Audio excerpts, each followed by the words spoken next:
My name is Fred Weisensee, and I'm one of the co-owners of Dancing Oaks Nursery, along with Leonard Foltz. And we are here in the rock garden right in the front of our home.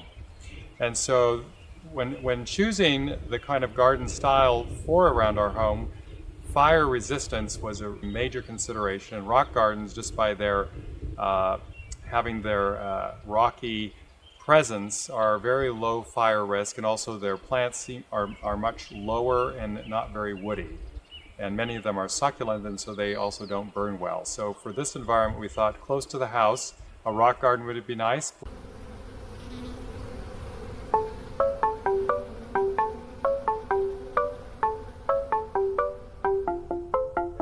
From the Oregon State University Extension Service, this is PolliNation, a podcast that tells the stories of researchers, land managers, and people like you who are making bold strides to improve the health of pollinators. I'm your host, Dr. Adoni Melathopoulos, Associate Professor of Pollinator Health in the Department of Horticulture. If you've traveled in higher elevation areas in Oregon, you know that there's some great pollinator landscapes that are found up in the rock gardens, in the well-drained rocky soils that we find in the high Cascades or in the Columbia Plateau Mountains. And you can bring this into your garden, as you can see in this garden here at Dancing Oaks Nursery, in the form of a rock garden. So in this episode, we're going to be talking with Fred at Dancing Oaks Nurseries about how you can have something like this wonderful rock garden. We're not going to be focusing only on native plants. There's some great exotic plants that will also work well in a pollinated rock garden. So this week on PolliNation, we're going to the rocks.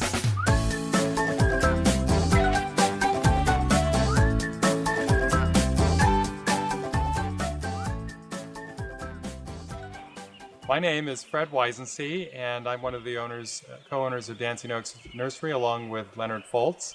And we are here in the rock garden right in the front of our home. And so when choosing the kind of garden style for around our home, fire resistance was a major consideration. And rock gardens, just by their having their rocky presence, are very low fire risk, and also their plants are much lower and not very woody. And many of them are succulent, and so they also don't burn well. So for this environment, we thought close to the house, a rock garden would be nice. Plus, a rock garden looks very good around the house as well. It can really fit in and look very natural. It looks like a lot of work, though. Yes, it is a lot of work, and people can do it on their own if they want. We've used a professional to help us, partly because we don't really have the time to develop the necessary skills to do this kind of stonework, but also we are very busy, and the nursery takes a lot of time. So we would have to close the nursery to do this practically. How old is this? How old is this rock garden? This is its second year. And so last spring we planted most of it, and through the summer we kept planting things. We actually are always sneaking in new things. Through the winter it's also kind of an experiment to see what will do well in a rock garden.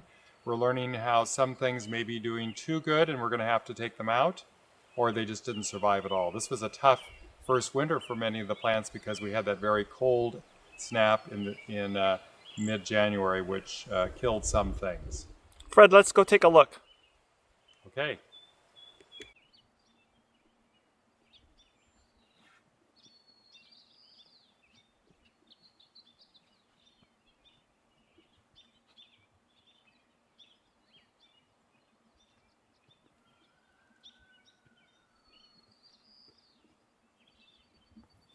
Oregon sunshine grows over a large area of the western U.S., from Washington well into California, and so some of the varieties can vary quite a bit. As you can see, this Oregon sunshine has the same yellow daisy flowers, but the foliage is much more silvery, and they can be kind of a green silver or all the way to almost a white silver color. Baptisias are non-native plants that do very well in western Oregon. They come mostly from the Midwest or eastern U.S. They're in the legume family. They start blooming oftentimes in late April, and various varieties can bloom well into July. They can vary in color from white through the pinks and blues and even a reddish brown color. They eventually can become quite drought tolerant. They're nitrogen fixing, and they also can vary a lot in their size. Some only getting to about 1.5 feet in size, some up to about 3 feet. And I think that most of them do quite well when they're established, not to necessarily water them much in the summer. They'll take water, but if they get too much water, then they will often splay and open up. These are very long-lived perennials. They could live 20, 30 years. What kind of soil can they go into? They could go into heavy clay, all the way into rock garden, well-drained soil. They're quite forgiving of a wide variety of soils. Is this the full height? For this one, now they can vary quite a bit. Some of them are much lower. Some are more in the 1.5 foot range. This is one of the taller ones, I would say.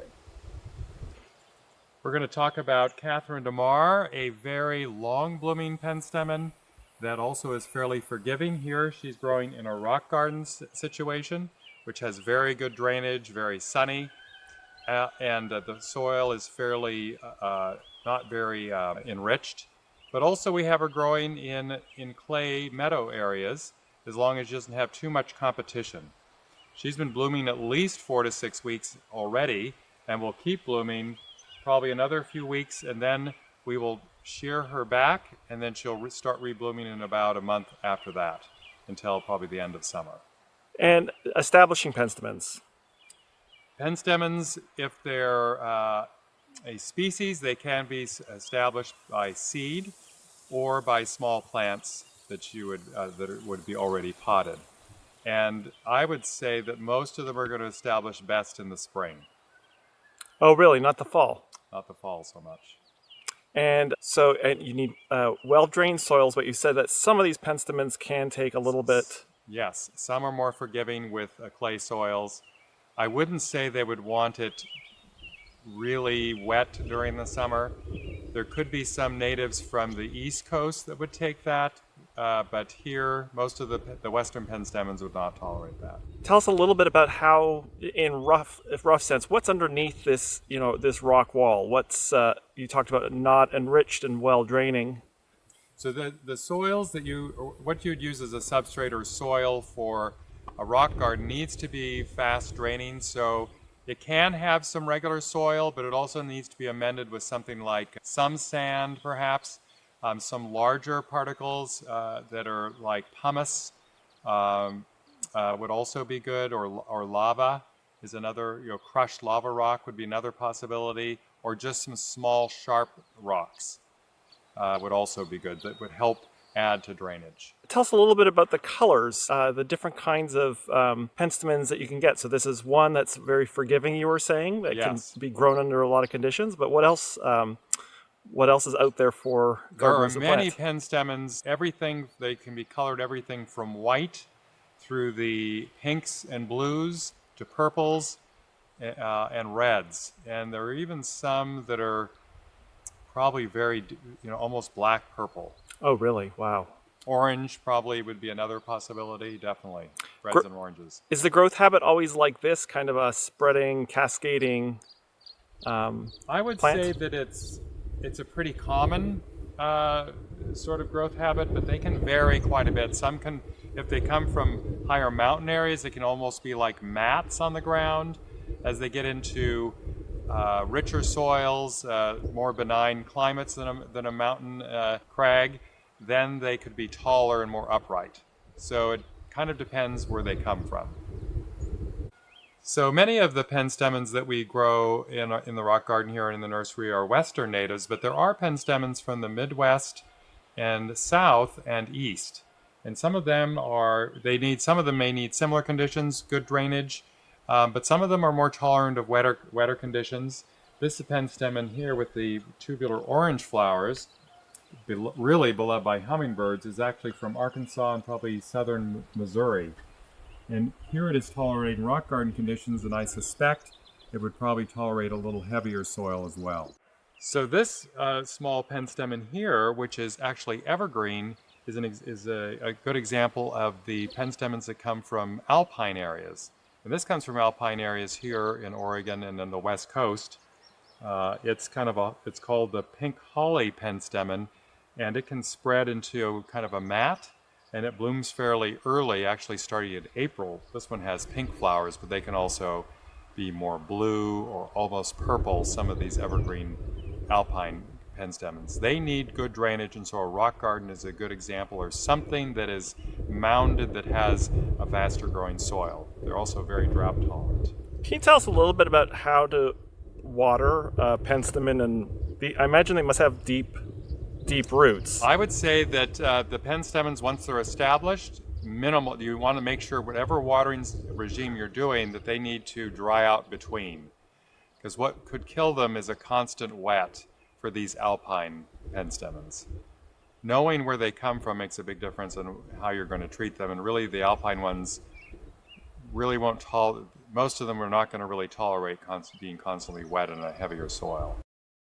So this is an example of what's called goat's rue, or meadow rue is a better term, or thalictrum. Most of them we think of as more woodland plants, liking shade to part sun, but some of them do very well in full sun. And I've noticed it's many of the yellow flowering ones, such as this very tall thalictrum I'm seeing bloom for the first time. We were able to import it from Beth Chatto's nursery in England a couple of years ago, and here it is the first year that it's blooming. And I love the glaucous foliage, and then the really bright, soft blooms that make these like pom-poms at the very top. How old is this plant? These plants are probably about 3 years old. Okay, and about them blooming once in a while. They bloom in the late spring, early summer is their blooming period. You were saying that this is the first time you've seen it bloom. Is that expecting it to bloom again? Oh, yes. These are perennials. Okay. So they should bloom every year. Water needs and soil needs? This one seems to like pretty good drainage, and I'm not sure, it might do okay in clay, because this is the only place I've grown this particular variety. We have another variety that's very similar to this, and it has been very tolerant of clay soils. I imagine this one could also be very tolerant of clay soils as well, but we'd have to give it a try.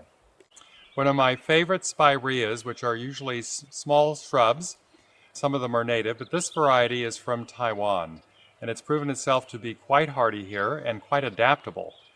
If it's in very rich soils, it'll get up to about 3 by 3 and can tolerate some shade. It can take clay soils, or it can be grown in the rock garden setting, where it tends to shrink it down somewhat, maybe to be like 1.5 by 1.5 feet.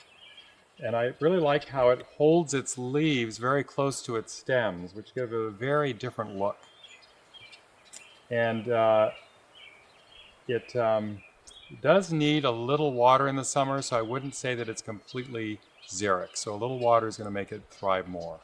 Many of you may have seen the Peruvian lilies in florist shops. They're excellent cut flowers, but they also do very well in the garden.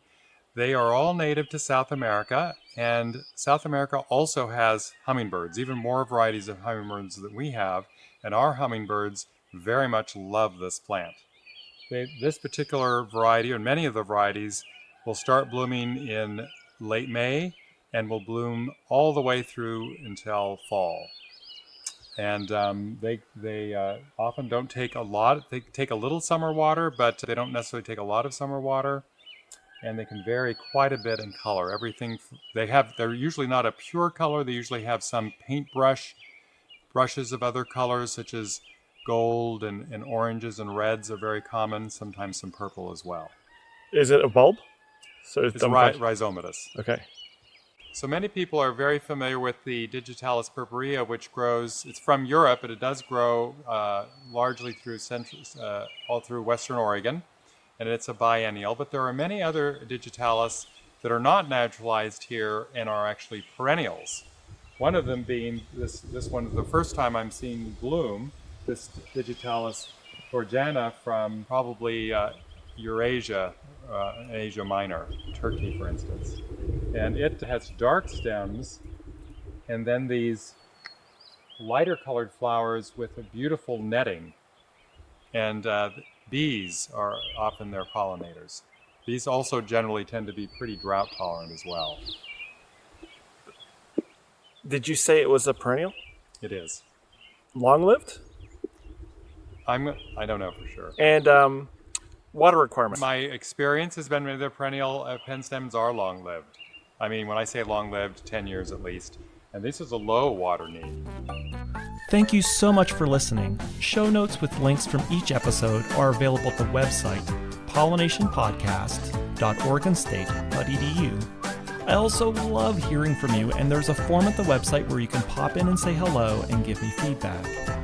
If you want to support the show, remember to leave a rating on iTunes, Spotify, or whatever podcast mothership you use. And finally, if you have the means and you want to help support my lab's effort to document bee biodiversity in Oregon, visit OregonBeeAtlas.org and follow down to the donate button where you can make a tax-deductible donation to the Jerry and Judith Paul Native Pollinator Endowment. Every little bit helps. See you next episode.